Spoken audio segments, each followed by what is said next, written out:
نحمدک ونستعینک نصلی ونسلم علی رسولک۔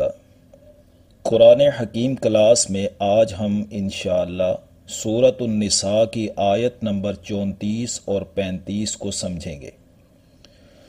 قرآن حکیم کلاس میں یہ جو آج ہم دو آیات پڑھنے جا رہے ہیں وہ اس لحاظ سے بہت اہمیت کی حامل ہیں کہ خاوند بیوی میں سے سربراہ کی حیثیت کس کو حاصل ہے، اور دوسری بات ہمیں یہ بھی معلوم ہوگی کہ کس صفات کی حامل عورتیں اللہ کے نزدیک پسندیدہ عورتیں ہیں، اور تیسری رہنمائی یہ حاصل ہوگی کہ اگر خاتون خانہ بدزبانی، نافرمانی اور سرکشی کا رویہ اختیار کر لے کہ عورت ذہنی طور پر اس بات کو تسلیم کرنے کے لیے ہی تیار نہ ہو کہ وہ شوہر کی تابع رہ کر زندگی بسر کرے گی، تو ایسی عورت کی اصلاح کے اللہ تعالیٰ نے 4 طریقے بیان فرمائے۔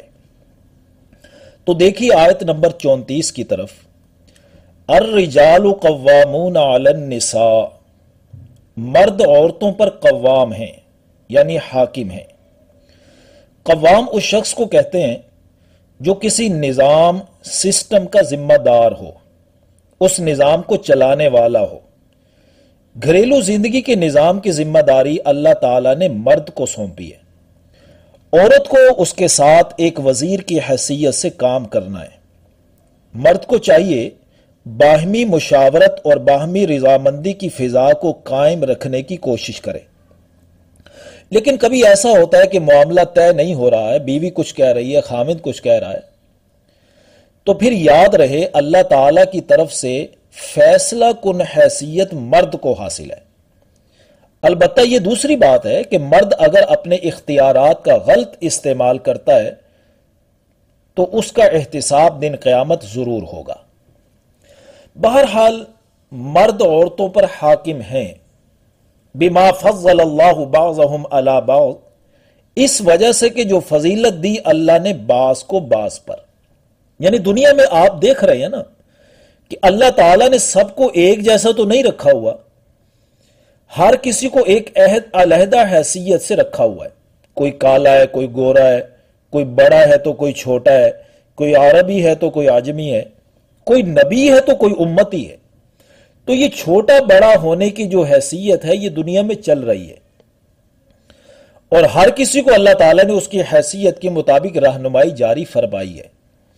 تو اسی طرح اللہ تعالیٰ نے مرد پر عورت پر مرد کو فضیلت عطا کر دی ہے کہ گھر کا نگران، سربراہ اور حاکم مرد کو مقرر فرمایا۔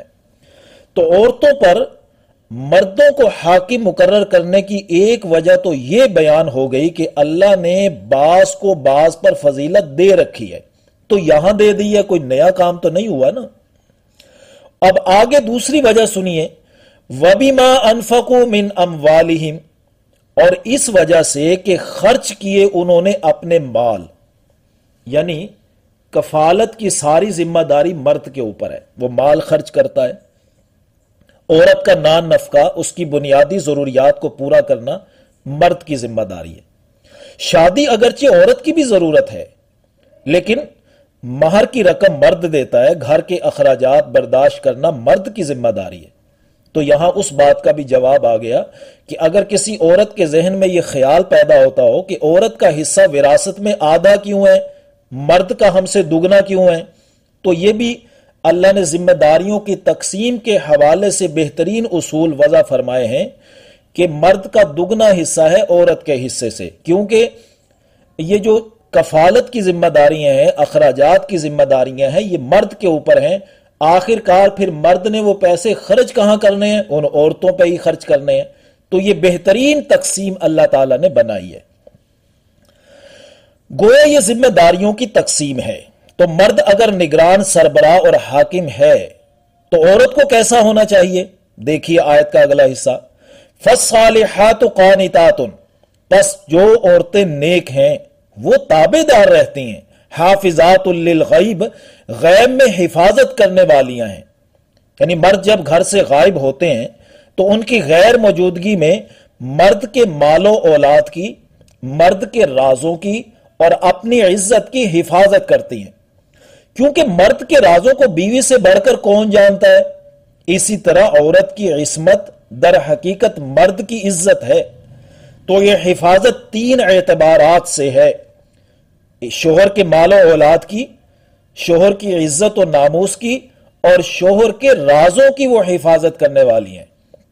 تو غور کیجئے، قرآنی تعلیمات کے مطابق ایک خاتون خانہ کی جو بہترین روش ہونی چاہیے وہ یہاں تین الفاظ میں بیان کر دی گئی ہے: فالصالحات قانتات حافظات للغیب، یعنی پس نیک عورتیں وہ ہیں جو اطاعت شعار ہیں، یعنی مرد کی تابع دار رہتی ہیں اور مرد کی غیر موجودگی میں اس کے مال و اولاد، اس کی عزت اور اس کے رازوں کی حفاظت کرنے والی ہیں۔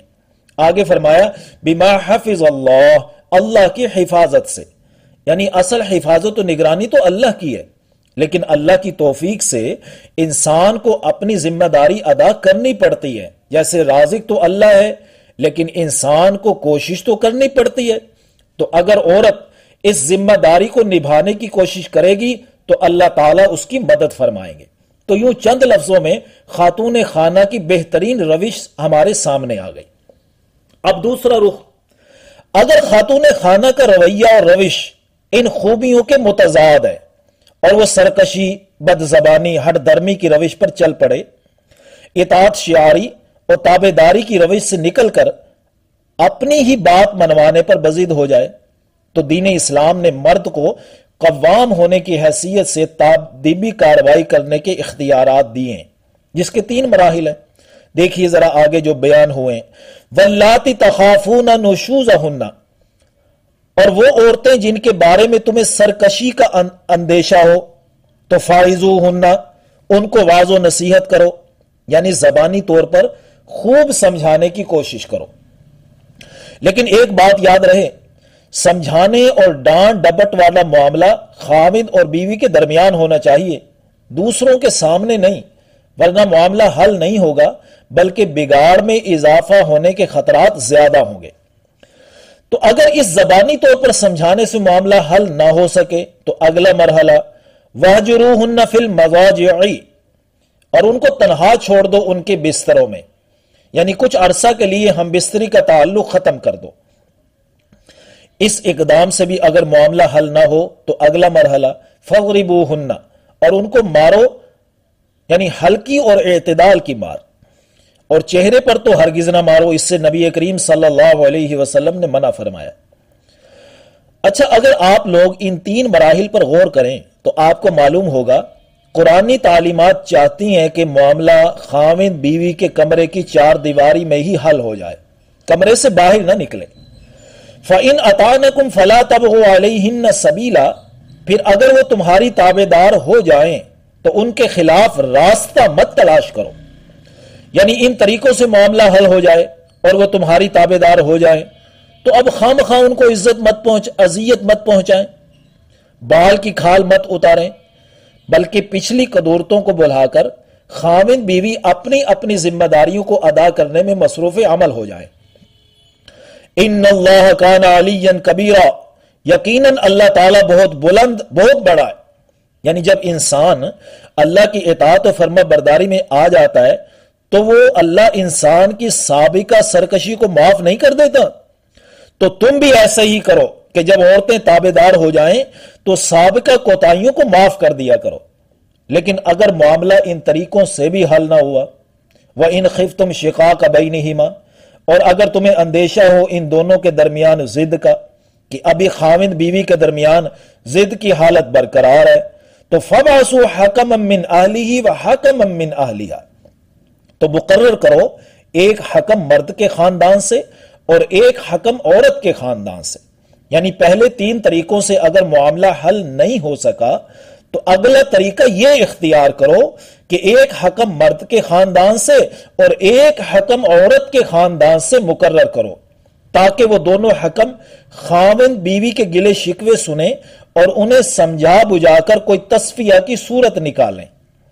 دیکھیے اللہ تعالیٰ نے یہاں حکم کا لفظ استعمال کیا ہے، اس لفظ کا استعمال کر کے اشارہ کر دیا کہ اس معاملے کو سلجھانے کے لیے جن اشخاص کو مقرر کیا جائے نا، تو ان میں ان گھریلو جھگڑوں کو حل کرنے کی، فیصلہ کرنے کی صلاحیت موجود ہو۔ بصورت دیگر معاملہ سلجھنے کی بجائے مزید خراب ہو جائے گا۔ بہرحال معاملے کو سمجھانے کے لیے اللہ تعالیٰ نے چوتھا طریقہ یہ دیا کہ ایک حکم مرد کے خاندان سے اور ایک حکم عورت کے خاندان سے مقرر کر لو۔ ان یریدا اصلاحا یوفق اللہ بینہما، اگر یہ دونوں چاہیں گے نا کہ صلح کروا دیں تو اللہ تعالیٰ ان دونوں کے درمیان موافقت پیدا کر دے گا۔ ظاہر ہے انسانوں کے دل اللہ کی دو انگلیوں کے درمیان ہیں، اگر یہ دونوں حکم نیک نیتی کے ساتھ صلح کروانے کی غرض سے اقدامات کریں گے تو اللہ تعالیٰ خاوند بیوی کے درمیان موافقت پیدا کر دیں گے۔ اچھا، بعض اوقات ایسا ہوتا ہے خاوند بیوی ملنا چاہتے ہیں لیکن دونوں طرف سے الزامات کی بچھاڑ سے معاملہ انا کا مسئلہ اختیار کر جاتا ہے، یا ایک نفسیاتی سی گرہ لگ جاتی ہے۔ اب صلح کروانے کے لیے پہلے قدم کون اٹھائے؟ تو اس صورتحال کے لیے بھی یہ بہترین طریقہ ہے کہ دو حکم مقرر کر لیے جائیں۔ اس طریقے سے یہ نفسیاتی گرہ کھل جائے گی اور ایک گھرانہ پھر سے شاد و آباد ہو جائے گا۔ اور اس آیت میں جو لفظ اللہ نے استعمال کیے ہیں اس سے ہمیں یہ بھی معلوم ہو گیا کہ حکم ہونا کیسا چاہیے، کہ اس معاملے کو اس حکم میں معاملے کو سلجھانے کی صلاحیت بھی موجود ہو، اور صلاحیت کے ساتھ ساتھ وہ حکم نیک نیت بھی ہو۔ اگر آپ نے ایسے لوگوں کو حکم مقرر کر دیا جو خاندان کو لڑوانے میں پہلے ہی مشہور ہو تو معاملہ بالکل ہی بگڑ جائے گا۔ ان اللہ کان علیما خبیرا، بے شک اللہ تعالی جاننے والا، خبر رکھنے والا ہے۔